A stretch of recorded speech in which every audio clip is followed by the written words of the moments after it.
Hello friends, আপনারা দেখছেন PNR group. PNR group রোজের জয়েনিংয়ের মতন আজকে আমাদের আরেক দাদা না ভাই জয়েনিং করলো। তো দাদা, একটু আপনার সম্বন্ধে কিছু জানতে চাই, একটু আমাদের ভিউয়ার্সদের জন্য বলবেন। আপনার নাম কি? আমার নাম দীপেশ সিংহ। দীপেশ সিংহ। কোথা দিয়ে এসছো তুমি?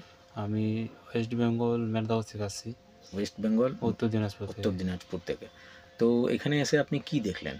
যে যা বলা হয় সব সত্যি তো? হ্যাঁ, সত্যি। ওকে, তো সত্যি বলতে আপনি কি করে বুঝলেন যে আজকে আপনার জয়েনিং হয়েছে, কাজ পেয়েছেন? কিভাবে বুঝবেন? আমি আমার আই কার্ডটা দেখলাম, তারপরে ড্রেস দেখলাম। দেখতেই পাচ্ছেন। ওকে, রাখো। আচ্ছা, আরেকটা কথা, এখন আমাদের ওয়েস্ট বেঙ্গলের চোরটা চিরিনবাজ ভর্তি হয়ে গেছে, সব জায়গায় 2 নম্বরই কাজ হচ্ছে। তো কাজের আগে আপনাকে কেউ টাকা পয়সা চেয়েছে?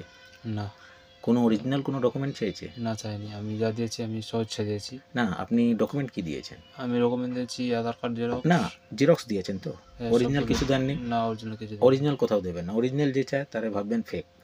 আগে টাকা পয়সা যে চায় ভাববেন ওটা ফেক। কাজ হবে, কাজ পাবো, কাজ পাওয়ার পর পয়সা দেবো, যেটা পিএনআর গ্রুপ করে, আপনারা দেখতেই পাচ্ছেন। ওকে, তো আপনাকে যেটা দিয়েছেন আপনি স্বেচ্ছায় দিয়েছেন তো? হ্যাঁ, ওকে, আপনি নিজের মুখে বলুন। আমি স্বেচ্ছা দিয়েছি। সব কোথায় দিয়েছেন? Office charge? অফিস চার্জ দিয়েছি। ওকে, আচ্ছা দাদা, আপনাকে এটাই বলতে চাই, কাজ পেয়ে খুশি? হ্যাঁ, খুশি। কাজ বুঝে গেছেন কি করতে হবে? হ্যাঁ, খুব বুঝেছি। আচ্ছা, কাজটা কি খুব কঠিন কাজ? না, করছেন। কোথায় জয়েন করেছেন? তো হাওড়া ডিভিশন। তো এসি কোচ অ্যাটেন্ডেন্ট হাওড়া ডিভিশনে জয়েন করেছে। আমাদের রোজের মতন জয়েনিং এইভাবেই করানো হয়। এই যে ইয়ার্ড আপনারা দেখছেন, এসি কোচ।